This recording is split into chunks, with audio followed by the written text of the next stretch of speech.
ਅੱਜ ਜਲੰਧਰ ਵਿੱਚ ਜਯਾ ਕਿਸ਼ੋਰਾ ਵੱਲੋਂ ਇੱਕ ਅਹਿਮ ਪ੍ਰੈਸ ਵਾਰਤਾ ਕੀਤੀ ਗਈ, ਜਿਸ ਵਿੱਚ ਜਯਾ ਕਿਸ਼ੋਰੀ ਨੇ ਆਪਣੇ ਜੀਵਨ ਦੇ ਨਾਲ-ਨਾਲ ਕਥਾਵਾਚਕ ਜਯਾ ਕਿਸ਼ੋਰੀ ਤੱਕ ਦਾ ਸਫ਼ਰ ਦੱਸਿਆ। ਉਹਨਾਂ ਨੇ ਦੱਸਿਆ ਕਿ ਕਿਵੇਂ ਉਹਨਾਂ ਨੇ ਆਪਣੀ ਜ਼ਿੰਦਗੀ ਨੂੰ ਅਧਿਆਤਮਕ ਜੀਵਨ ਨਾਲ जोड़िया। मनगढ़ंत कहानियां तो उठानी पड़ती है और उनको सुनानी पड़ती है। आपको कितने भगवान की बहुत कहानी होती है, कितनी सुंदर सीखें। अब बचपन से क्यों नहीं बच्चों को सुनाते? और आप सोचते हैं कि बच्चा बड़ा हो जाए फिर समझदार बनाएंगे या फिर धर्म के ऊपर बात करेंगे या ग्रंथ पढ़ाएंगे। समझदार होने के बाद वो आपको समझदार नहीं समझते। बचपन से शुरुआत होती है। मेरी शुरुआत भी कहीं ना कहीं वैसे ही हुई। मेरे घर में हमेशा से धार्मिक माहौल था, मुझे भगवान की कहानियां सुनाई गई थी, ग्रंथ पढ़ाए गए। तो बचपन से मेरी जिज्ञासा बढ़ती गई और वो इतनी बड़ी कि आज मैं यहाँ हूँ। तो बच्ची जिज्ञासा चीजें जानती। घर का माहौल और दूसरा थोड़ा सा इवॉल्व होना कि आप जब आप किसी को कुछ सिखाने की कोशिश करें तो आप जिद्दी नहीं बन सकते। ऐसे सीखना है तो सीखो वरना मत सीखो, नहीं। आपको उनको थोड़ा जैसे घर के बच्चे को खाना खिलाते हैं तो आप ये नहीं बोल सकते कि ऐसे खाओगे तो ही खिलाएंगे वरना भूखे रहो। आप कोई भाग के खिला रहा है, कोई फोन दिखा के खिला रहा है, कोई कहानियां सुना के, क्योंकि आपका इंटेंशन है बच्चे को खाना खिलाना, तो आपका इंटेंशन होना चाहिए युवा को धर्म के पास लाना। तो आप कहोगे कहानियां तो मैं कहानियां सुनाती हूँ, भजन तो मैं भजन सुनाती हूँ, मोटिवेशन तो मोटिवेशन में बताती हूँ। तो थोड़ा सा चेंज लाना ताकि यूथ आपके साथ रिलेटेबिलिटी महसूस कर सके। जिद्दी नहीं होना कि ऐसे आना तो आओ वरना दूर रहो, तो वो दूर रहता है आपसे, क्योंकि समय बदल रहा है। हर जगह एक ही चीज नहीं है, दुनिया बदल रही है, लोगों को बहुत एक्सपोजर्स मिल रहे हैं। उस वक्त जरूरी है कि आप धर्म को भी थोड़ा इवॉल्व करके उनके सामने लेकर। आपने 2020 में अपनी पोस्ट ग्रेजुएशन कंप्लीट की है। 2020 में आपने पोस्ट ग्रेजुएशन मैंने सिर्फ ग्रेजुएशन की है। 20 में की है? नहीं, मुझे 5 साल हो गए। 5 साल हो गए। तो आपके साथ जो कॉलेज में आपके जो कुलीग रहे हैं, आपके फ्रेंड्स रहे हैं, वो अब आपको कैसे देखते हैं कि वो आपके साथ कैसे उसके पढ़ते थे उनके साथ, अब आप जो है कथावाचक हो गए, तो कभी उनसे कभी मुलाकात हुई या कभी उन्होंने कभी आपसे संपर्क किया? नहीं, पहली बात तो मेरे कॉलेज के कोई दोस्त रहे नहीं, क्योंकि कॉलेज मैंने थोड़ा प्राइवेटली की थी, सिर्फ मैं एग्जाम देने जाती थी। तो मेरे आज तक स्कूल के ही दोस्त हैं सिर्फ। और स्कूल के जो बचपन के आपके दोस्त होते हैं वो बचपन से आपके साथ है, तो उनको कोई फर्क नहीं पड़ता आप क्या बन रहे हैं या क्या कर रहे हैं। उनको अच्छा लगता है डेफिनेटली। और हम कभी नहीं, हम जब भी घर जाते हैं मैं उनसे मिलती हूँ, या वो जहाँ भी कहीं ना कहीं काम कर रहे हैं तो हम कोशिश करते हैं कि महीने में 1-2 बार तो हम मिल ही रहे एक दूसरे से। तो अच्छा लगता है, कोई बदलाव नहीं है, क्योंकि बचपन की दोस्ती में बदलाव आते हैं। देश में अगर हिंदुत्व की बात की जाती है तो क्या उस पर राजनीति होनी चाहिए कि नहीं? राजनीति के ऊपर देखिए मैं कुछ जानती राजनीति नहीं, पर मैं ये कहूंगी कि राजनीति के ऊपर मैंने एक प्रसंग जरूर हमने बात करी थी कि राजनीति खराब नहीं है अगर कृष्ण सी करी जाए तो। वही कर हिंदुत्व की बात की जाए तो अगर उस पर भी अगर धर्म की बात हो रही है तो कृष्ण ने धर्म के लिए ही महाभारत में राजनीति करी। जी जी। तो अगर आप कर भी रहे हैं तो कृष्ण सी करे, वो जो सीख देकर कर रहे करे तो अच्छा रहेगा। अगर उसके अगेंस्ट होकर करते हैं तो शायद चीजें जैसे कि आपने कहा कि धर्म जरूरी है, तो हिंदुत्व की बात की जाती है कि धर्म रहेगा तो देश रहेगा, ऐसा कुछ बात कहा जाता है, तो कुछ लोग उस पर राजनीति करते हैं, तो यह सही है क्या गलत है? जो करते हैं आप, मतलब मुझे एग्जैक्टली बात पता होनी चाहिए। देश में समय में सनातन धर्म का प्रसार हिंदुस्तान में ज्यादा हुआ है, तो आपको क्या लगता है कि वो हिंदू धर्म का जो सनातन धर्म है उसका प्रसार इतना ज्यादा हो रहा है, उसका इम्पैक्ट आप देख रहे हो कि लोगों में कि उसके प्रति दोबारा विश्वास, आस्था सनातन धर्म के प्रति बढ़ती तो जा रही है डेफिनेटली, लेकिन मैं ये नहीं कहूंगी कि मुझे ऐसा लग रहा है कि कोई ड्रास्टिक चेंज। मुझे ऐसा लगता है कि भक्ति हमेशा से थी, अभी थोड़ा सा आप चीजों को समझ ज्यादा रहे हैं, या आप अगर कुछ गलत हो रहा है तो आवाज उठाने की कोशिश कर रहे हैं, पर भक्ति हमेशा से थी। तो आई थिंक जागरूकता अभी ज्यादा हो रही है, जानते हमेशा से थे, तो अच्छी बात है, चाहे वो कोई भी माध्यम हो सकता है। सनातन धर्म का प्रसार बढ़ता जा रहा है, जागरूकता बढ़ती है। तो जया शर्मा की जया किशोरी तक का सफर कैसा रहा? सफर अच्छा रहा, बहुत मेहनती रहा, बहुत काम करना पड़ा, क्योंकि मैंने 2 जिंदगियां एक साथ जी है। अब मैं पूर्ण रूप से अध्यात्म में हूँ, पर ग्रेजुएशन तक मेरी 2 अलग जिंदगी चल रही थी। एक तरफ मैंने बीकॉम किया तो कॉमर्स की पढ़ाई होती थी, और एक तरफ आध्यात्म की, दोनों अलग दुनियाएं हैं। तो बहुत मेहनत लगी, बहुत परेशानी भी हुई, लेकिन ठीक है, अच्छी बात है। देश में धर्म को एक अलग परिभाषा दी जा रही है, राजनीतिक तौर से नहीं, मैं अलग बात करूंगा धर्म के रिलेटेड ही। कई प्रचारक, हिंदू प्रचारक ये कहते हैं कि सिर्फ हिंदुस्तान में हिंदू का ही प्रचार होना चाहिए। क्या आपको लगता है कि ऐसा प्रचार करना ठीक है?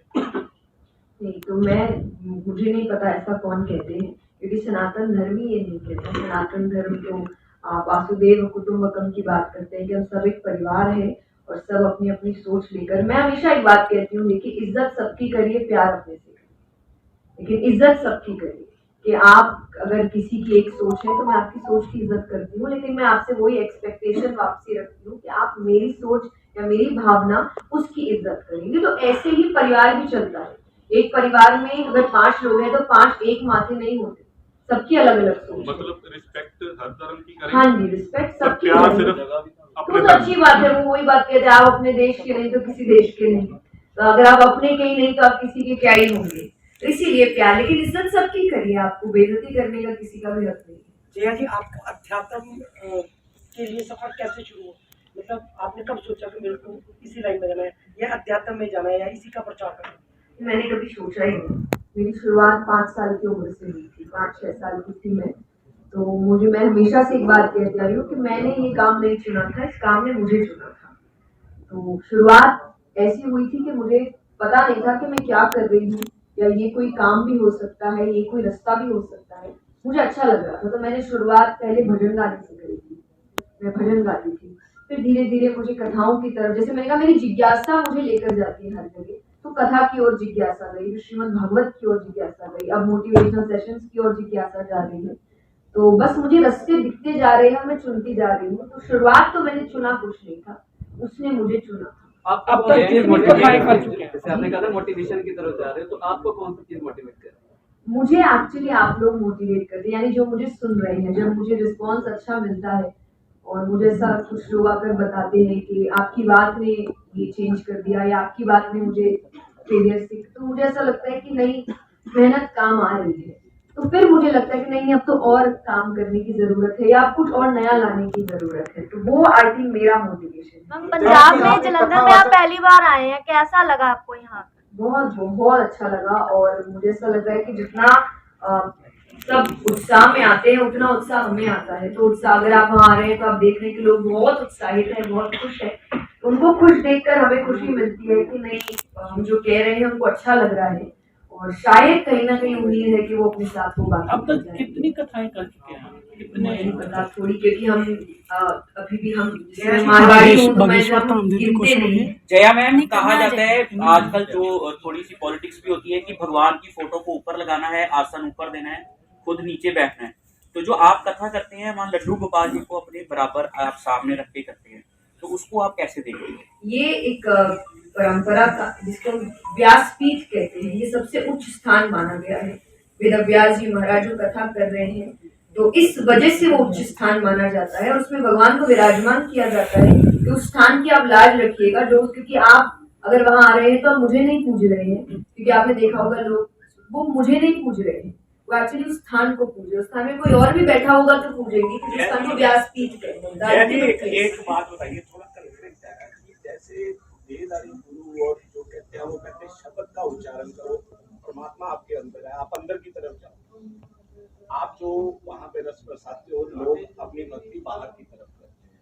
तो ये ग्रंथों में भी लिखा हुआ है कि परमात्मा आपके अंदर है, यू हैव टू स्पिरिचुअल। तो भक्ति रस भी लिखा हुआ है, बहुत रस्ते हैं भगवान को, 9 भक्ति है, 9 तरीके हैं भगवान को प्राप्त करने के। आप अंदर से करिए, बाहर से करिए। देहधारी गुरु है वो हमेशा कहते हैं कि आप अपने आप को मेडिटेट करो, बंद कमरे में बैठो, उसको शब्द का उच्चारण।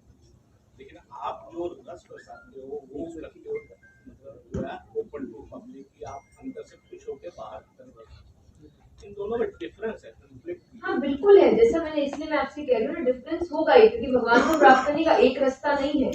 आप अंदर कमरे में बंद होकर भी प्राप्त कर सकते हैं, आप नृत्य करके भी प्राप्त कर सकते हैं, आप मेडिटेट मंत्रों का उच्चारण करके भी कर सकते हैं, आप पूजा पाठ करके कर सकते हैं, और आप कुछ भी नहीं करके सिर्फ कर्म करके भी कर सकते हैं। कि मैं पूजा पाठ में नहीं, मैं कर्म पर विश्वास रखता हूँ, वो भी भगवान को प्राप्त कर सकते हैं। तो रास्ते बहुत है, आप एक रास्ता नहीं है। इसलिए मैंने कहा जिद्दी नहीं होना है, कि ये है तो ही भगवान मिलेगा। अरे बहुत रिश्ते, 24 अवतार लिए है भगवान। जया जी, धर्म की बात हो रही है हर तरफ, किसी एक धर्म की नहीं।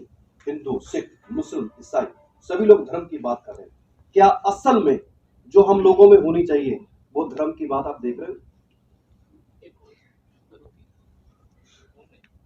मैं आपका क्वेश्चन वैसे ठीक से समझी नहीं, पर अगर आप परिचय भी दीजिए मैं- उनको आप अपना। कौन से मीडिया ग्रुप से परिचय भी दीजिए। लाइव पंजाबी टीवी से हूं मैं, चरणजीत जोगी मेरा नाम है। धर्म की बात बहुत जोर शोर से धर्म की बात सभी करते हैं, हिंदू, मुस्लिम, सिख, ईसाई सभी करते हैं, अपने अपने तरीके से करना चाहिए। हमारा देश ही ऐसा है, सबको आजादी है। लेकिन जो धर्म का पाठ पढ़ाया जा रहा है, जो धर्म असल में है, जो धर्म की डेफिनेशन है, क्या वो हम लोगों में सभी में है? नहीं है, बिल्कुल अभी तो पूर्ण रूप से नहीं है, क्योंकि होती तो सब ठीक हो जाता। लेकिन क्योंकि ये जरूर है कि अगर- कोशिश आज हर कोई कर रहा है कि वो समझने की कोशिश करे। वही बात है, जैसा मैंने कहा कि आप सही रास्ता चुनिए। ऐसा नहीं है कि मैं ये कह दूं कि सब परफेक्ट है, फिर तो फिर किसी को कुछ सीखने की जरूरत ही नहीं है। पर ये जरूर है, कोशिश सब कर रहे हैं कि अपने अपने तरीके से धर्म को जान सके। हो सकता पर है परफेक्ट बिल्कुल हो सकता है, क्यों नहीं हो सकता? कैसी हर कोशिश युग में होनी होता चाहिए? है। कैसी आप कोशिश? जो भी रास्ता, आप चाहे अपने गुरु से समझिए, आप ग्रंथों से समझिए, आप जो भक्त बन चुके हो। जया जी, जया के साथ जो किशोरी शब्द है, थोड़ा सा इसके बारे में जानकारी। ये मेरे जो गुरुजी थे, उन्होंने मेरा ये नाम रखा था। और ये नाम भी उन्होंने, कोई ऐसा नहीं कि तूने नहीं, मैं बहुत छोटी थी, कितने साल की उम्र में थे? बहुत छोटी, मतलब मैंने कुछ शुरू भी नहीं किया था। तो तब मैं, किशोरावस्था में ही थे। हाँ, मैं उनके घर जाती थी और वो, मतलब उस वक्त तो मैं कुछ सीखती भी नहीं थी, पर वो नाम से मैंने उनको अपना गुरु, मेरे पिता जाते थे। तो उन्होंने मुझे जैसे कहा कि जैसे लड़के को कान्हा कहा जाता है तो बेटी को राधा क्यों नहीं कहते, तो उन्होंने वो मुझे किशोरी बुलाते थे।